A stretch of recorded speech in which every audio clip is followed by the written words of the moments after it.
बच्चों, आज हम लोग नया चैप्टर शुरू करने जा रहे हैं कक्षा 6 में। ये चैप्टर है इंट्रोडक्शन टू एमएस एक्सेल। अभी तक हम लोगों ने एमएस वर्ड पढ़ा। आशा होगा सबका काम पूरा हो गया होगा। एमएस वर्ड का पार्ट तक सब लिखा दिया गया है तो पूरा हो गया होगा। जिनका नहीं हुआ होगा वो अपना काम पूरा करते रहें। अब 8वें चैप्टर पे आ गए हम लोग, introduction to MS Excel. MS Excel MS Word का ही हिस्सा है, एमएस ऑफिस का ही हिस्सा है। जिसमें एमएस वर्ड था उसी में एमएस एक्सेल भी है। आप पे थोड़ा सा इंट्रोडक्शन दिया गया है, क्या होता है, कैसे काम करता है, बहुत थोड़ा सा दिया गया है। तो थोड़ा सा हम लोग अभी पढ़ेंगे और अगली कक्षा में जब आएंगे तब हम लोग इसको और डिटेल में पढ़ेंगे। वहां पर आपको चलाने का बहुत सारी डिटेल दी गई होगी। ठीक है, आज एक काम करते हैं हम लोग। सबसे पहले तो एमएस एक्सेल कैसे खोलेंगे इस चीज को सीखेंगे और उसमें क्या क्या होते हैं उसके बारे में बात करेंगे। ठीक है, इसके बाद आपके किताब के थ्रू चलेंगे हम लोग। ठीक है, सबसे पहले क्या करेंगे, एमएस एक्सेल खोलने के लिए हम लोग सबसे पहला काम स्टार्ट बटन पे जाएंगे। स्टार्ट बटन पे क्लिक करने के बाद ऑल प्रोग्राम पे जाएंगे। ये गए ऑल प्रोग्राम पे। जैसे ही ऑल प्रोग्राम पे क्लिक करेंगे आपको यहाँ पर ढेर सारी लिस्ट दिखाई दे रही होगी। इसमें से एमएस ऑफिस देखेंगे, ये दिखाई दिया, एमएस ऑफिस दिखाई दिया। एमएस ऑफिस पर क्लिक करेंगे। यहाँ पर लिखा होगा माइक्रोसॉफ्ट ऑफिस एक्सेल 2007। ठीक है, इस पर क्लिक कर देंगे। जैसे इस पर क्लिक करेंगे इस तरह से स्क्रीन खुल के आ जाएगी अपनी। ठीक है, माइक्रोसॉफ्ट एक्सेल खुल के आ जाएगा। अच्छा, इस एक्सेल को खोलने का दूसरा तरीका और देख लें।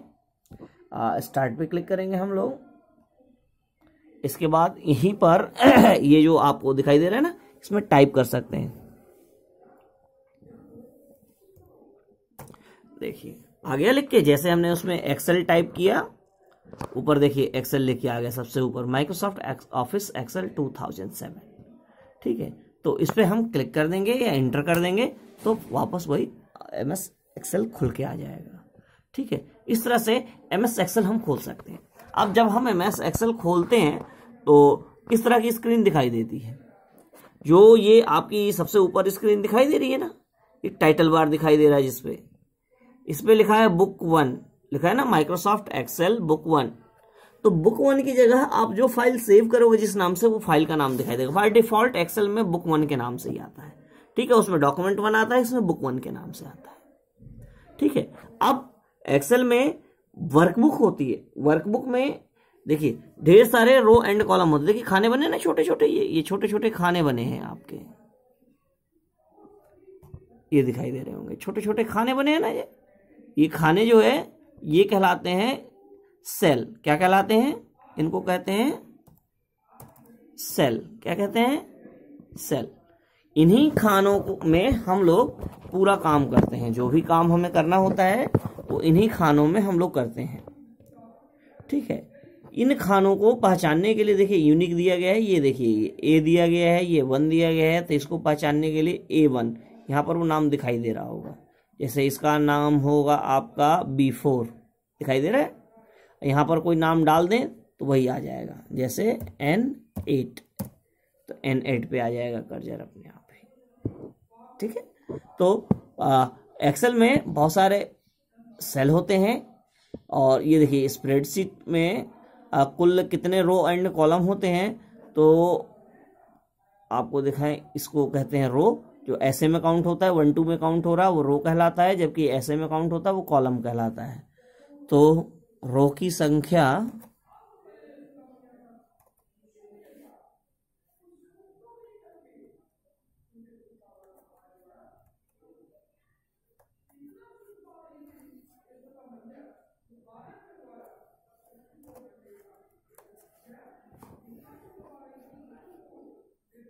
ये देखिए 10,000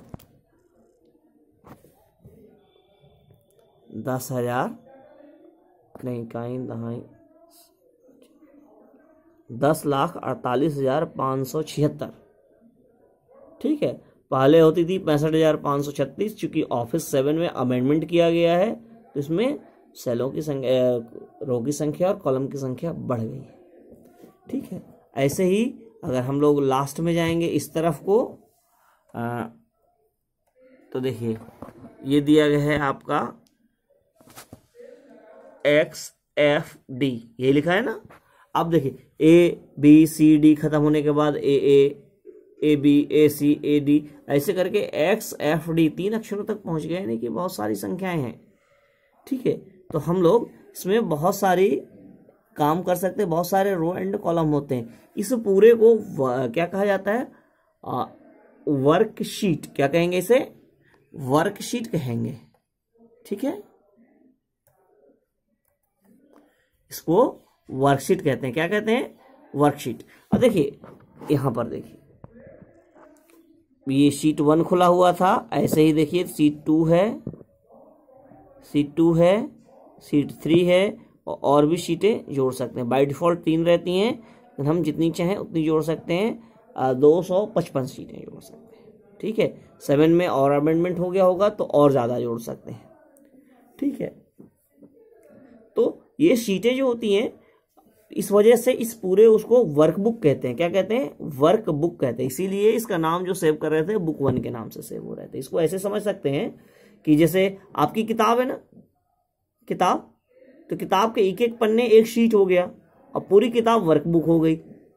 ठीक है, और पूरी किताब जहां रख रहे हैं यानी पूरा बस्ता वर्क स्पेस हो गया। एक्सेल में वर्क स्पेस भी यूज किया जाता है, वर्कबुक भी यूज किया जाता है, और वर्कशीट भी यूज किया जाता है। ठीक है, तो इसको इस तरह से समझा जा सकता है।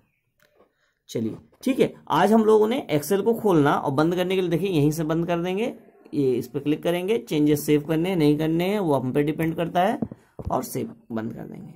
आज हम लोगों ने केवल एक्सेल को ओपन करना और बंद करना सीखा। इसके बाद थोड़ा सा आपको प्रिफ्रेश दे दिया जाए आपकी किताब का। जैसे मान लीजिए हमें कोई मार्कशीट वगैरह बनानी है, कोई इस तरह के कैलकुलेशन करने हैं, तो हम लोग स्प्रेडशीट का प्रयोग करते हैं।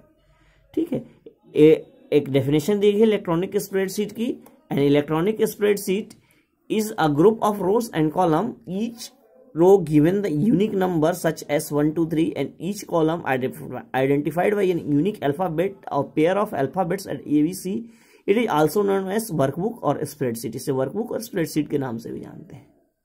ठीक है, मान लीजिए आपको मार्कशीट बनानी है, तो मार्कशीट में इस तरह के कॉलम बनाने होंगे ना, उसमें बने बनाए रहते हैं, उन्हीं कॉलम में आप फीड कर सकते हैं, कैलकुलेशन भी कर सकते हैं।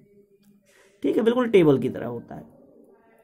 देखिए इसके अलावा और भी वर्क आपके पैकेजेस हैं जो यूज किए जाते हैं इसी काम के लिए। एमएस एक्सेल के अलावा लोटस 1 2 3, कैल्क है, फ्रेमवर्क है, वीआईपी प्लानर प्लस है, ऐसे सॉफ्टवेयर हैं जो यूज किए जाते हैं। हम लोग एमएस एक्सेल ही सीखेंगे कि हमारे पास एमएस एक्सेल ही सिलेबस में है।